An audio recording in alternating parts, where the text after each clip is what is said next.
This My man. God. I got you. Okay. That's quite the display you got in the background, player. That's all I'm gonna say. You don't see that, man. I tried to tell them not to show that, man. But you know. But yeah, I mean, it is what it is. You know? Right. Yeah, because you're gonna do it. Watch. When it's all said and done, and you go get my age, and all you can do is reminisce on history. See, right now you still writing your history. But when all you can do is reminisce, you can't ever do it again. You're gonna put all your shit back there. All your shit back there. Oh yeah. Hopefully I got as much as what's on display right now. Golly. That's all good. That's good stuff. You just fired me up, man. You just fired me up, man. God, it's been good. That is good. I'm so happy for you, man. I love seeing you do your thing. My God, I appreciate you. How's your son doing? He's doing well. Yeah, he's home now. You know, he's home on a break. He has one more year. Man. We always talk about you too, man. My God, man. You know, it's so funny, man, because I don't know it, Travis, but just seeing, you know, the way he acted towards you. I remember when I was coming up, I used to get people used to say, man, can you talk to my kid? I was like, talk to your own kid. Why you want me to talk to? But then when I got a kid, Joker wouldn't listen to the word I say. He'll listen to anything Larry Fitzgerald or anybody says to him. It all makes sense to you now. Right. And I said, that's how God is showing me what it was that I didn't get when I was playing. You know what I mean? There you go. I had a teammate, Matty Moore, come up to me, QB Matt Moore, and he was saying his son's a big fan. He got the 8-7 jersey and all that, and he's a little one, and he was trying to get him to brush his teeth before he went to sleep. He was playing video games or something like that. Like, hey, man, come on, you got to go. And then his mom came in, pointed at a poster on the wall of me smiling, said, you think Travis doesn't brush his teeth? Right. You don't think it? Look at those teeth. I just started. He said his son threw the controller down, got up all pissed. Like, man, all right. That's exactly what I'm talking about. It's amazing, man. It is amazing. But I said, I get it now. I get it. I'm gonna start sending them pictures of taking the trash out, doing everything. Like, this is what a champion do, baby. This is what a champ do. That's the influence you have on people, man. That's amazing, man. It's amazing. Cool, and it's good now. We get to socialize more through social media, that you get to know it. You know what I mean? You get to know it. People get to talk about that now. We didn't do much of that growing up. So it's just a beautiful thing. It really is. You're the man. That's the influence you had on me, big guy. Even saying that means a great deal, man. That really seriously. Does. That means seriously looking up to you and all the movies and stuff. Oh man, let alone what you did on the field, man. That means all right, guys, we're ready to get started here. All right, man. Hey, everybody, thank you for joining us for today's Super Bowl 55 media availability with Kansas City Chiefs tight end Travis Kelce. Travis, you ready to get started? I'm ready to get rolling, man. All right, we're gonna go first to Michael Irvin. Go ahead, Michael. Oh, Travis, how you doing, buddy? Travis, I'm gonna jump right into this. I know, hey, you have one Super Bowl. Your brother Jason, he has one Super Bowl. How important is it for you to win this Super Bowl so you can go home and have bragging rights? Woo, Lee, you know those bragging rights at the dinner table, everything, man. And I'll tell you what, I didn't have too many of those bragging rights growing up in the house. Him being 2 years older than me, I got pushed around a little bit. Obviously, it worked out for the better, but I think this one might take the cake. This one might be the bragging rights of them all, man. To get another one, and I mean, just to I don't know, the fact that we both made it to the mountaintop, and then to let them know I made it twice. I mean, it's already there, but I got to go out here and get this ring to get the job done. That is quite an accomplishment, man. Both brothers already making it to the mountaintop, getting those Super Bowls. Congratulations to both of you guys. And also congratulations is in order. 5 straight 1,000-yard seasons. Never done before by a tight end, let alone talk about done 5 times in a row. Is there any way the Bucs can stop you one-on-one? I mean, I'm talking to a fellow guy that knows how dominant he can be. I think you got to have that confidence. You got to have that beast mentality that I cannot be stopped. And I've acquired that over the 8 years I've played here. I've had a lot of help through guidance in terms of Coach Bieniemy, Coach Andy Reid, keeping the competitive edge and helping me evolve into a what I've been able to show out on the field, but I'm very fortunate, man, to be able to stay out there on the field the way I have over the past 5 years doing this, and or really throughout my career, and just very, very blessed, very fortunate to be in the position, man, because not a lot of guys get this opportunity. TK, earlier, man, you sent cheers up my arms and everything when you came and sat down and you saw you had Tyreek Hill right there with you. It took me back to my Jay Novacek days. Me and Jay Novacek, my tight end, we lockered right next to each other, man. Tell me about that relationship, and will you and Tyreek Hill go down? Are you looking to go down as the best tight end wide receiver combination ever? Without a doubt, man. I feel like it's something that's never really been talked about between me and him. But we know what we're both capable of, and we know how much we feed off of each other's success and what we can do to help each other get open out there on the field. Coach Reed and Pat and the offensive staff have done an unbelievable job of just making this offense friendly for the guys in it, meaning that we're always in an opportunity to have success as players. And when you can get that opportunity game in, game out, and on top of that, do it with guys that you love being in the locker room with, you love hanging out outside of the locker room with, just great people, man, it builds a bond, it builds a brotherhood, and it builds a family that you can just enjoy coming into work every single day with, man. I know you're a sneakerhead, man. What's your most prized sneaker? Man, that's a good one, man. I got a lot of them on the top of the list. I think one of my favorites is definitely the Marty McFlys, man. The Back to the Futures, the Nike Air Mags that were in the original movie. I think back in 1989 or the late 80s, early 90s. I wasn't even born yet, so I don't even know when the movie actually came out, man. But I know when I saw it, I had to get a pair. I had to, and it was one of my first purchases when I got a contract in the NFL.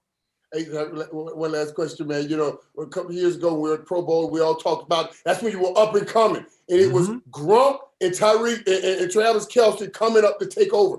You have clearly taken over that top spot. But you got Gronk on the other side. How much have you thought about getting a chance to play against Gronk in the Super Bowl? Well, I mean, Gronk's career has been unbelievable. It's going to go down in history as one of the best players that have ever played this game. On top of that, his season, I think 2011, when he had 1,300 yards and 17 touchdowns, and then took his team all the way to the Super Bowl. The guy is an unbelievable person, talent, you name it, man. I might be one of the biggest Gronk fans out there.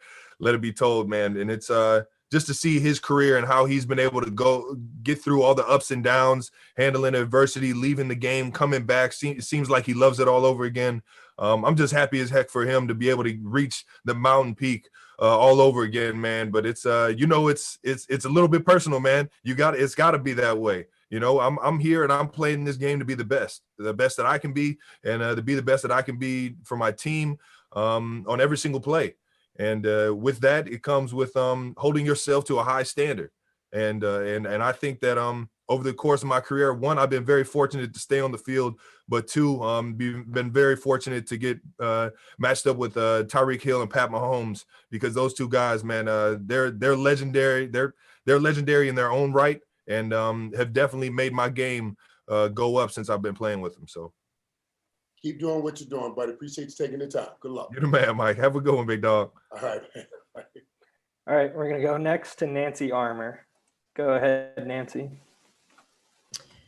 Hey, Travis, you said after the AFC title game that the Chiefs have had an impact on your life on and off the field. Can you describe a little bit more what you meant by that? And, you know, how do you compare yourself now to, say, you know, the kid you were when you came into the league? I feel like growing up, it's you have this understanding of what the NFL is and what it means to be a player in the NFL. And I feel like I really didn't have the love for the game as much as I do now when I first got here. And to see, heck, we were talking to Michael Irvin. I think seeing how he played the game, the energy he brought, that's infectious, that's contagious.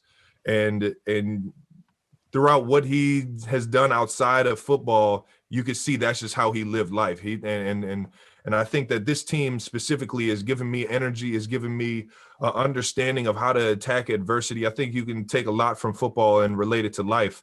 When things aren't going your way, how do you get through that? You take it step by step with the people around you that you know have your best intentions. And I truly believe that we got great people in this locker room. And if you surround yourself with great people, you can achieve greatness. And man, I'll tell you what, I love coming into work every single day with the guys in this building. Going to practice today, we were fired up and running around, turning the heat up in the indoor just so that we can get ready if it's a warm night down there in Tampa. Knowing that it's freezing outside here in KC, it's just whatever we have to do to achieve the goal, we're willing to do it together. And I think that's something that everybody can take into reality. All right, we're going to go next to Therese Paler. Go ahead, Therese. Hey, Kelce, how you doing, man? Living the dream, brother. That's all right. Hey, listen, I was talking to Gronk earlier today, and they said that you guys are basically, there's mutual respect there between you two, man. Oh yeah. I'm just curious. Everyone's gonna try to frame this as a, obviously Mahomes and Brady game, but it's also a you and Gronk game because you guys are probably two of the best tight ends of this generation. A, is there like an acknowledgement that you guys might be in a little bit of rarefied air? And B, what do you appreciate about, which I don't expect you to answer the first one, but the second one, what do you appreciate the most about Gronk's game, man? Comparing yourself to him. Well, I've been a Gronk fan before I even got in the league, and I know we're about the same age, but he got in the league 2 years before me, and when I moved to tight end, he was the staple. He was up and coming, had made his mark in the NFL as a young player, and his dominance fueled me to be able to have that much impact in a football game. And with that being said, over the course of his career, obviously he's had one of the best careers you've ever seen in the tight end room, and a few of those seasons were the best seasons we've ever seen. And on top of that, he was going to Super Bowl after Super Bowl, playing in 20+ weeks, year in, year out. And to see what he's been able to go through throughout his career, the ups and downs, battling injury, battling, whether or not he wanted to play anymore, and then coming back and seeing him flying around, having fun. You see him in all the interviews smiling like he enjoys it again. And it's I'm just happy for him and what he's been able to do. And obviously everywhere he goes, he wins.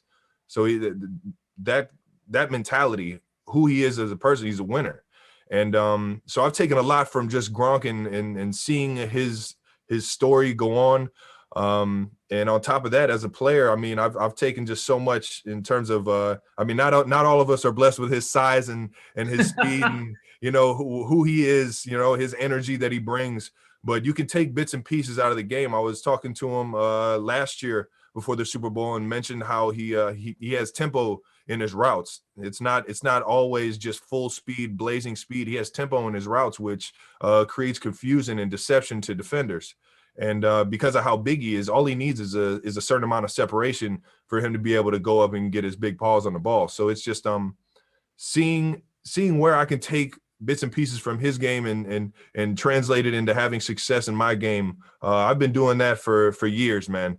And I think to answer your first question, man, it's I've never beat Rob Gronkowski and Tom Brady in a playoff situation, and I'm very aware of that. And I think the AFC Championship game a couple of years ago has fueled me to be more accountable for my teammates, to be better out there on the field when it's needed the most in the playoffs. And with that being said, I feel like this game is another opportunity for me to get a tally on the board in the W column. And trying to get a win in this so-called quote-unquote rivalry that the media likes to make it. Kelce, it sounds like you feel like you got a little work to do to catch him. Like the only real the biggest difference between you two, reality, touchdowns. Like he's got 80-something and you got 48, something like that. I think he's getting close to 100 if he's not at 100 yet. I mean, the guy over the course of his career, it's unbelievable what he could do in the red zone, man. Okay. All right, next we're going to go to Adam Kilgore. Go ahead, Adam. Yes. The fact that you played quarterback coming up, what impact or what effect do you feel like that has on your ability to get open, whether that's understanding coverages in a certain way or being able to comprehend a little bit about what Patrick is seeing? You think that has an effect on the player you are now as a tight end? Without a doubt.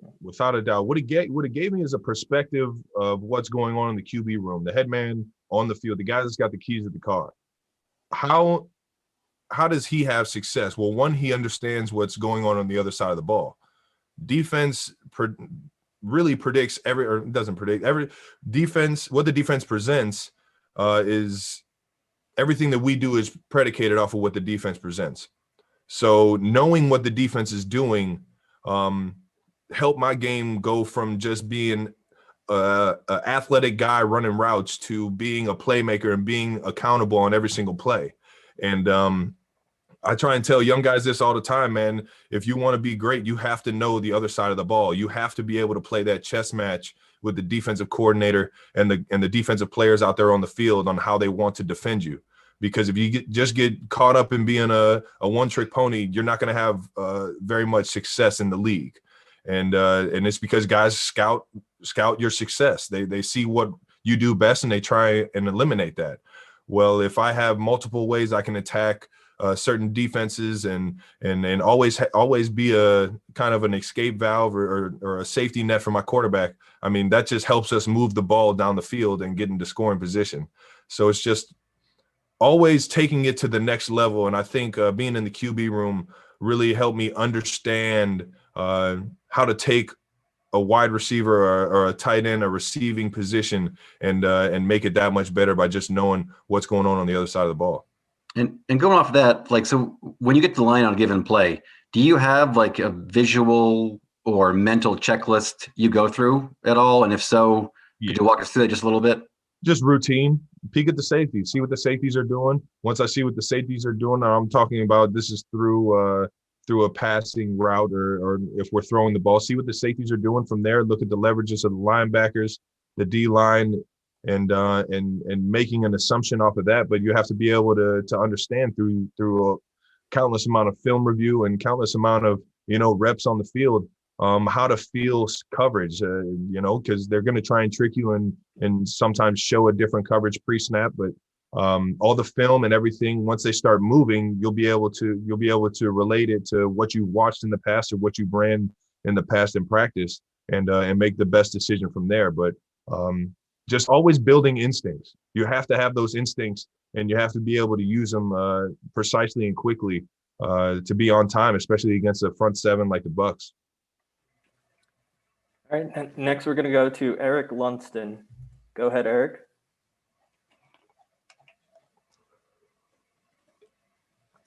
Can you hear me, Travis?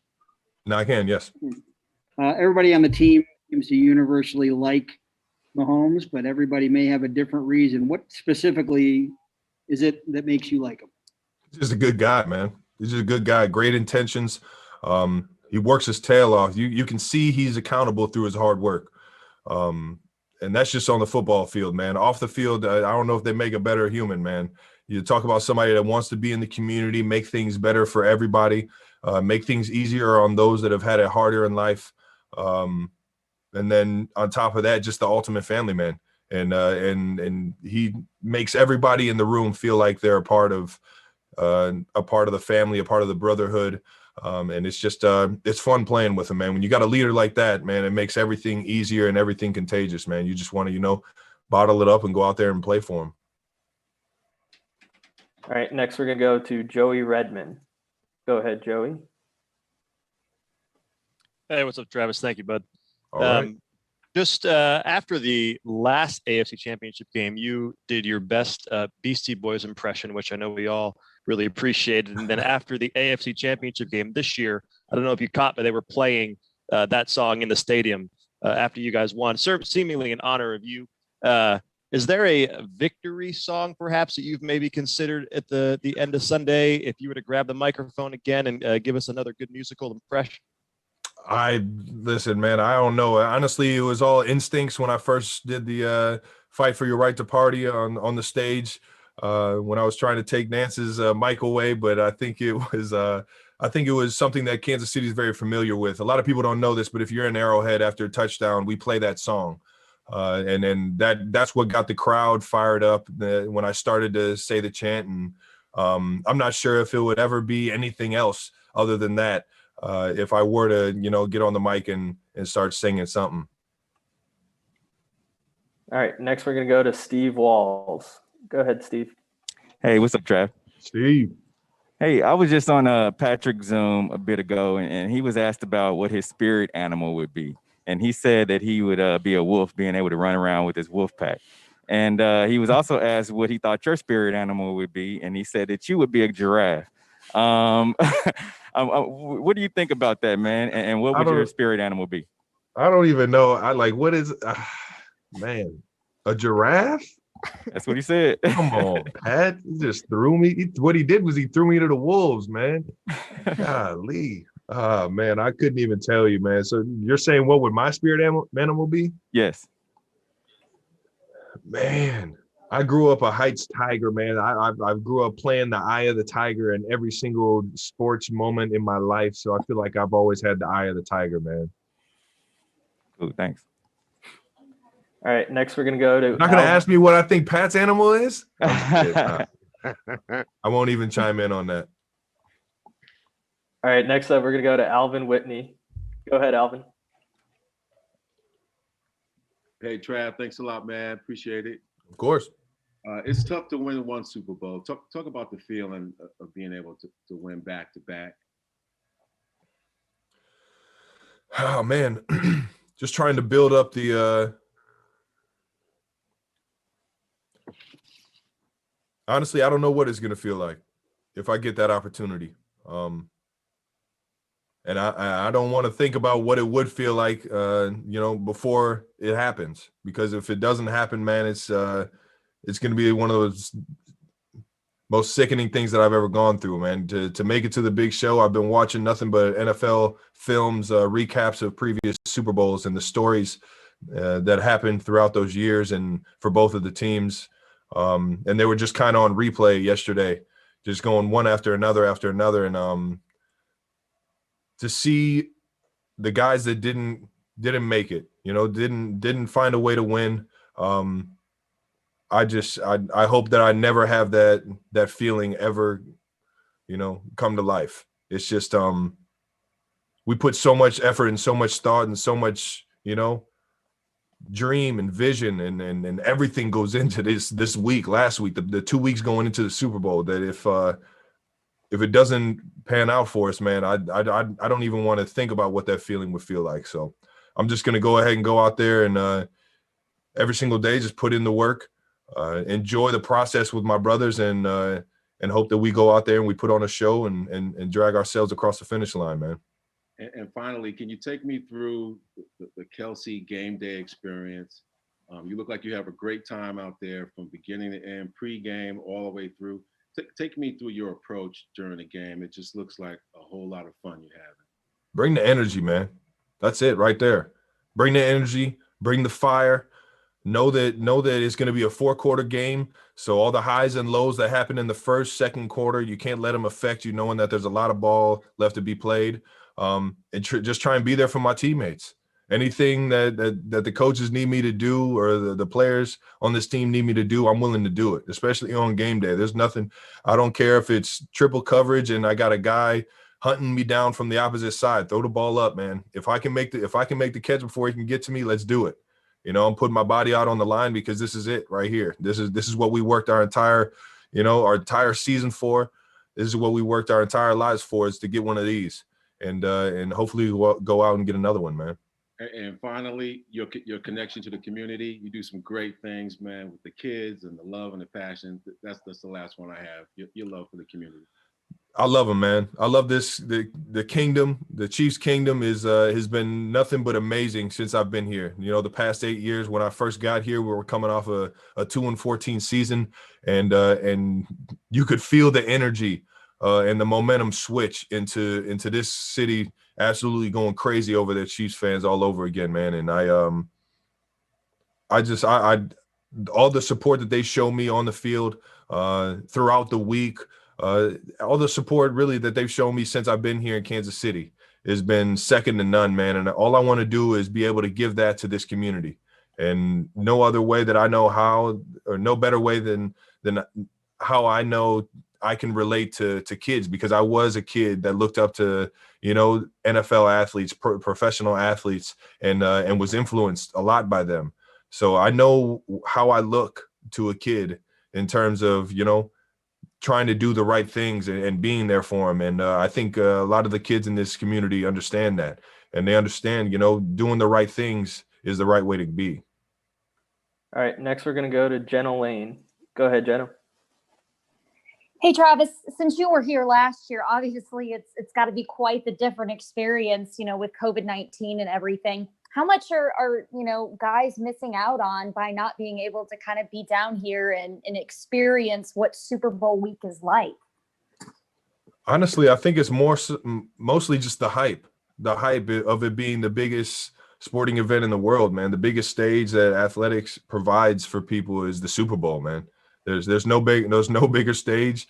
Everybody in the world's going to be watching, and everybody in the world's going to be watching every single move. I'm talking about from what color Gatorade we got to how long the national anthem is going to be. You know, they're watching every single tick of the show, and I think you know, being here in Kansas City kind of makes it more of a regular week. It doesn't put that much hype on the game, which you can't let the game become that. You know, you can't let it become more than what it is. It's another football game. Yeah, it might be the cream of the crop, and it might be, you know what I mean, against the other best team in the National Football League. But at the same time, you know, you can't let it build and make you do uncharacteristic things or take you out of who you are and what you do. So I think it's just managing, you know, how different this year has been, and just, you know, rolling with the punches that, you know, we've had to deal with.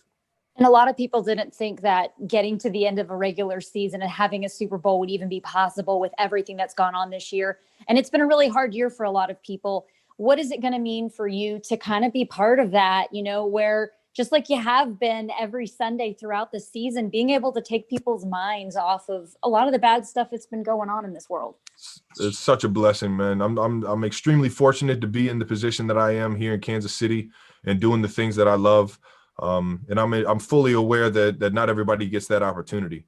So I'm going to take advantage of it. I'm going to make sure and do the right things. Let everybody know I appreciate, you know, who you are and what you do. And I'm going to go out here and play for you guys. And I think the community understands that that's what we do here in the Chiefs office and the Chiefs locker room is we play for them. We play for the people that, you know, haven't had a great year. It's been a little difficult for a lot of people, but on Sundays, if we can provide that smile, that excitement to people's lives, man, it's we have to do it.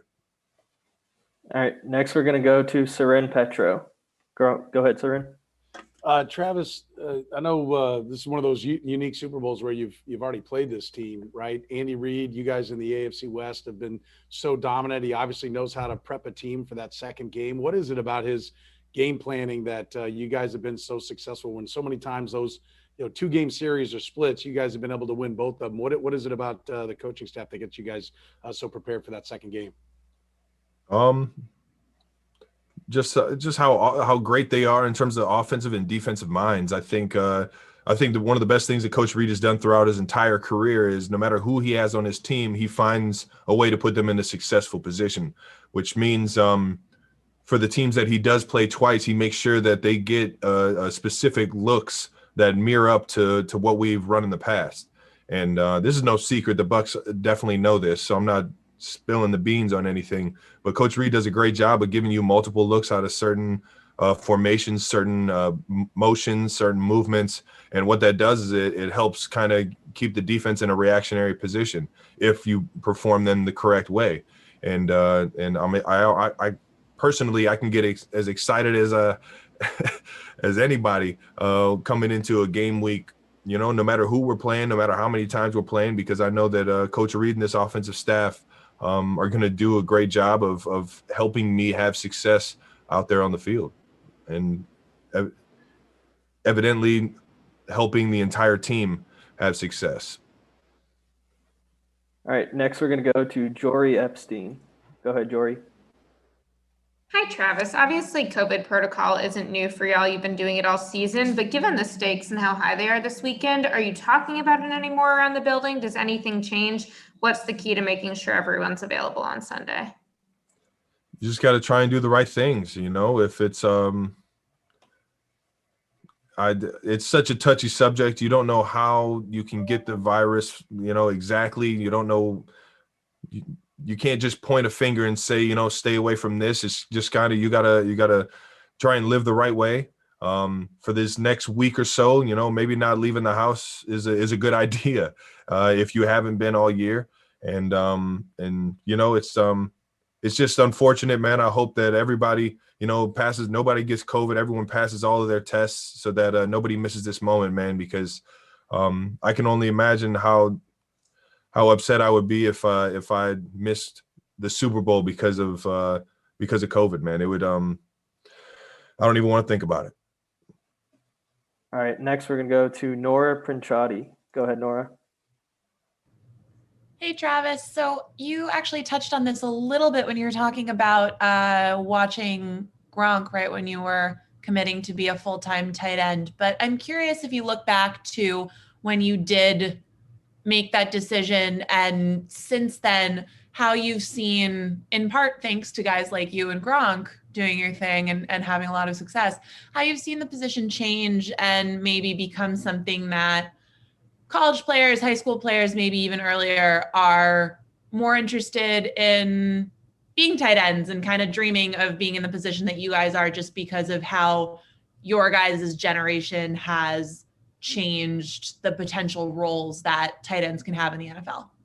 Yeah, I mean, without a doubt, Gronk is one of those guys that's transcended the position. I mean, not a lot of guys in the tight end room get the opportunity to get the ball 5 to 10 times a game, you know, and I think with that comes a lot of accountability. You have to be a smart football player. You have to understand what's going on, the intentions of the play caller, what the defense is doing. And you could tell Gronk understands all that just through his game, just through how he plays the game. You know, he's a very smart football player. And with that, I think he's transcended it just in terms of being such a dominant force, a big athletic guy that can run up the seams, catch the ball, make a few guys miss, break a tackle, and take it to the house. You don't see that in every single offense. And what that did for a guy like myself coming into the league was it gave Coach Andy Reid an understanding of, okay, we can use the tight end position a certain way if he works at his craft enough to be able to, you know, be accountable for his teammates in that regard. And with that, I mean, I just started watching every tight end in the league, trying to grab bits and pieces, or just watching film and to see how a guy like Gronk or a guy like Gonzalez or a guy like Antonio Gates runs his routes versus certain defenses. It's just it's nonstop, man. And this tight end position is just going to keep evolving into you know, who knows what, especially, you know, the way it's already kind of transitioned into a wide receiver type position. I mean, I'm sitting here and I listen to everybody tell me I'm a wide receiver. I'm like, call me whatever you want to call me. I'm a football player that's out there being accountable for his teammates. I'm doing what my coaches and my team asked me to do. And that's just try and win my matchups when presented them. And to be honest, I think Gronk is more that traditional tight end where it starts in line. He's a very good blocker, one of the best blockers that we've seen in this game. And he's transitioned into, you know, blocking helps him get open in his specific offense. Whereas in my offense, I'm split out a lot and I'm more of a wide receiver or a receiving tight end in that regard. And I get up to the second levels when I am asked to block. And I think with that, those two different styles of tight end, you know, it really depends on the offense that you're running and what you need to get done. I know there's so many different ways a tight end can be used out on the field just because of how athletic we are and how physical we can be in the run game and in the pass game. And it's just That's why I love it. I love the position. I get an opportunity to play, in the paint and out there on the wing, to give a basketball reference. And it's just it's been a lot of fun kind of evolving this offense into what it is now. All right, next we're going to go to Caleb Byrne. Go ahead, Caleb. Hi, Mr. Kelce. Thank you so much and congrats. Caleb, what's going on, man? Shout out to your mom for letting. I already know, man. Shout out to moms. How about that, Yeah. man? Who would have knew it came full circle, Caleb? Thank you. So my question is, you broke the all-time season record for receiving yards as a tight end, but off the field, what record do you think you would break, or you want to break? Man, that is a great question. I off the field, I don't even know if I'm talented enough off the field to even break a record, man. I don't know, but that's a good question. I don't know. I'm lost over here, man. I wouldn't even know what to do in terms of the record books, man. Okay, so Mahomes said his spirit animal was a wolf. What do you think his spirit animal is? I think he's got a little frog in him, man. I think the guy's got a little frog. He's already got the voice of a frog. So who knows, man? Maybe he'll get a kiss from a princess and turn into a knight. Who knows, man? The guy's nuts. All right, thank you so much. And how about those? Chiefs? All right, next we're going to go to Harold Kuntz. Go ahead, Harold. Hey, Travis, of course I get followed after Patrick Mahomes and a frog. That's pretty exceptional. He's going to love that one. Find out soon. That's going to be a great reaction. All right, he called me a giraffe, man. Yeah, there you go. I don't know if it gets any worse than that. Well, why don't you like giraffes? I mean, I just got to know up there. I mean, what is a giraffe good for other than eating trees? I don't know what does he do? He just he runs away from danger. I guess they do got a nice, head whip as a weapon. I got to do my research on giraffes now, so I don't sound silly. Kind of think of it as a negative, man. Oh man. Okay. All right. I'll get to my football question.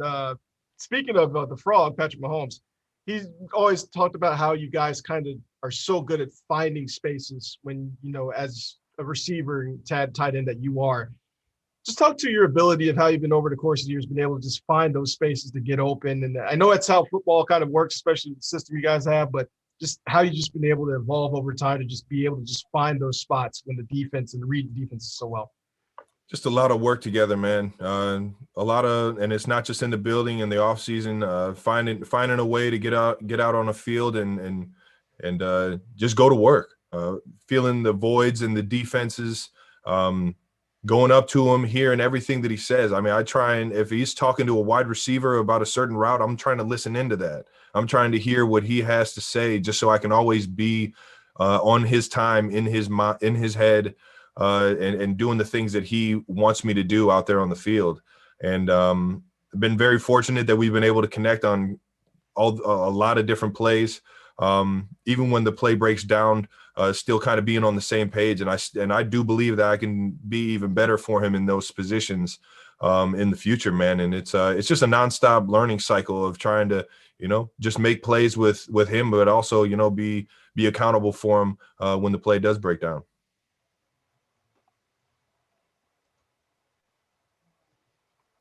Next, we're going to go to Matt Derrick. Go ahead, Matt. Hey, Travis, in regards to Eric Bieniemy, it's often said that teams take on the identity of their coaches. What identity do you think that this offense picks up from Eric Bieniemy? I feel like there's a few sayings out there that Coach Bieniemy says that probably wouldn't be preferred to say on air, but I think just the mentality of never giving up, the mentality of handling adversity the right way and being accountable for the guy next to you. I that what Coach Bieniemy has done throughout my career here is challenge the egos of the guys in the building. Just because you're in the NFL and just because we're in the playoffs doesn't mean you made it. There's something that has to be done, and we have to keep that sense of urgency of being aware and being alert. And he's always made it more than just football. He's made it so that everybody really, it has to mean something to you in this building, or it's just not going to work. And through his leadership, through who he is as a coach, we've had a lot of success with him and how he's helped build a culture of just being accountable for the guy next to you. And I personally, I think it's something that's overlooked. I know that we're accountable on every single play. He brings up countless amount of situations in football, and there's nothing more important than situational football in the playoffs and winning those certain situations. I'm talking 3rd and short, 4th and goal, 2 minutes before half, end of half. There's a lot of stuff that goes into being a complete football team, and I think Coach Bieniemy has been the staple behind just everybody being accountable and understanding what we have to do in those situations. And we've had a lot of success. We've won a Super Bowl because of it. And all these teams that keep passing up on them are really losing out on an unbelievable coach, an unbelievable man, and somebody that's going to change the culture of their team. And I'll just, kind of reap the benefit of him staying here and keep trying to win Super Bowls with him, man. All right, next we're going to go to Sam Mellinger. Go ahead, Sam. Hey, Travis. I had a football question for you, but first I just wanted to ask you, there was a report just a few minutes ago that Demarcus Robinson and Kilgore are on the COVID list. I'm just wondering if you did you know about that? Do you have a reaction to that? I hope that one, it wasn't a positive test for either one of them. And I hope that it's, they stay COVID free. They go through the protocol. I kind of mentioned it before, man. I can only imagine. I don't even want to imagine what it would be to have to miss the Super Bowl because of COVID. And, hopefully our guys, my brothers can get back into the locker room and on the field and get out there, because it wouldn't feel right going into a Super Bowl without those guys. Okay, cool. And then the football thing I wanted to ask you about, a couple answers ago, you were talking about yourself as a blocker. That's often brought up, right, when people compare you with whether it's Gronk or George Kittle. I don't know if you pay enough attention to say this one way or the other, but do you feel like you're undervalued as a blocker? And I'm wondering if you could just describe your evolution in that part of your game. I feel like every single year I've taken my blocking, really my game in general, to another level. I've been trying to, understand how we want to attack a defense. I really don't get into the, I should be number one tight end in the on everybody's list. Like it is what it is. I mean, if you watch George Kittle play, if you watch Rob Gronkowski play, you're going to enjoy watching them play. They might be your favorite. I understand that. I'm a fan of the game myself and a fan of the position, and I enjoy watching both of them as well. So I get it. And on top of that, people saying that I can't block, I just, I must have given them something to say. They're not just saying it out the blue. And what that's done is it's motivated me to be more accountable for my teammates, try and be better in that regard in terms of blocking, whether it's inline blocking a big guy or trying to get to the second level and just showing effort that I want to be there for my guys. I've taken a lot of pride in that. Yeah. Thanks, Travis. All right, next we're going to go to Carmen Vitale. Go ahead, Carmen. Hi, Travis. Carmen Vitale from Bucks.com. Hello. Apologies if you've heard this already, but Coach Bowles, we talked to him a little bit earlier today, and he went so far as to saying what a smart player you are, and that he kind of marvels at watching you play and all this time in the league. You're one of the best. So we've heard our guys talk so much about the matchup issues you create. What do you see when you look at this Bucks defense, and what do you kind of try to prepare for when you look at these guys? Well, first of all, I just want to say I got a lot of respect for Coach Bowles and what he's done throughout his career and who he is. I mean, that's high praise coming from a guy that I have an extreme amount of respect for.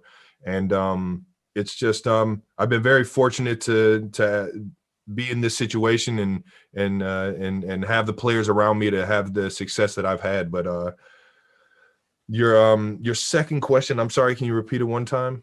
Yeah, I just want to know what you see when you kind of prepare for a Bulls defense. Obviously, these defenses thrive on confusion and the matchup issues that you create for them.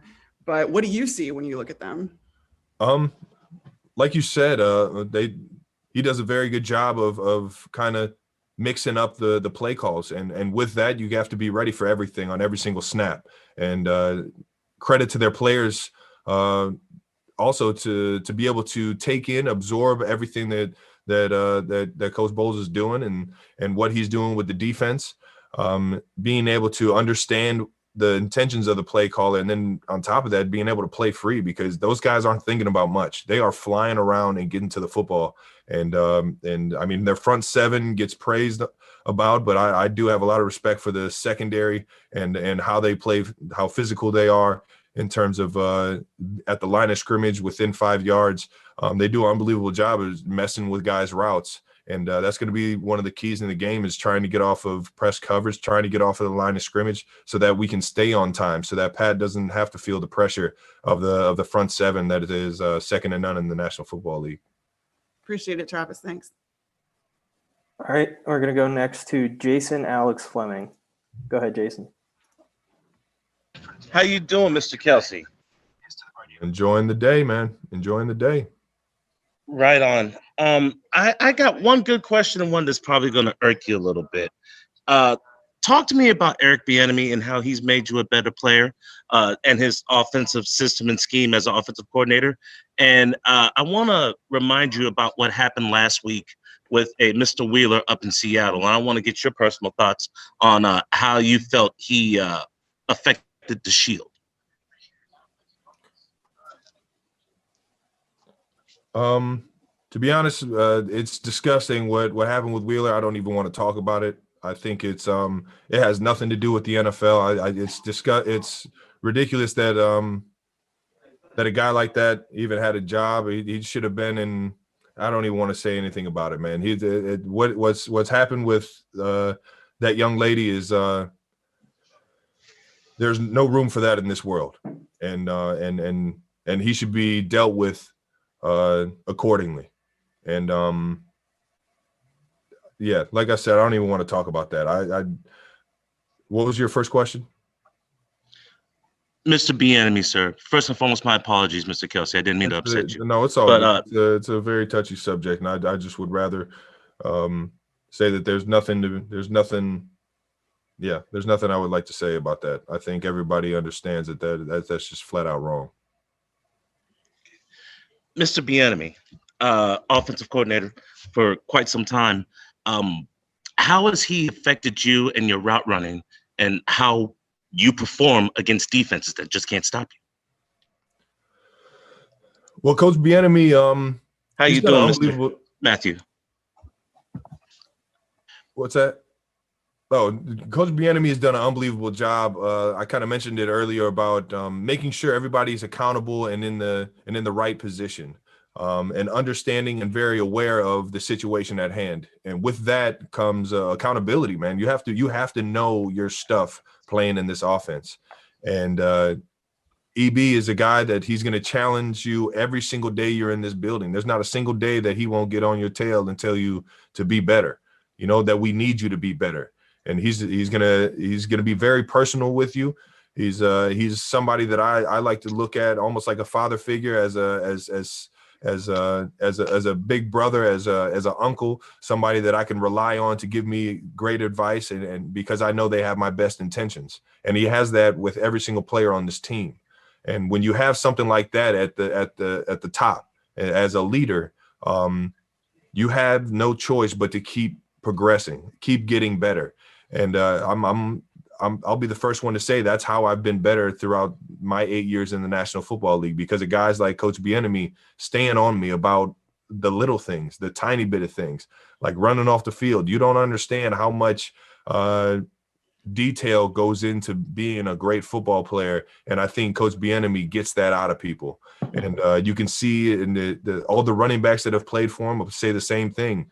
And he demands greatness out of every single player that plays for him. And whether or not they have, Hall of Fame potential, or whether or not they're a guy trying to make the team that year, I think he gets the greatest out of the guys that he coaches, and that's very rare.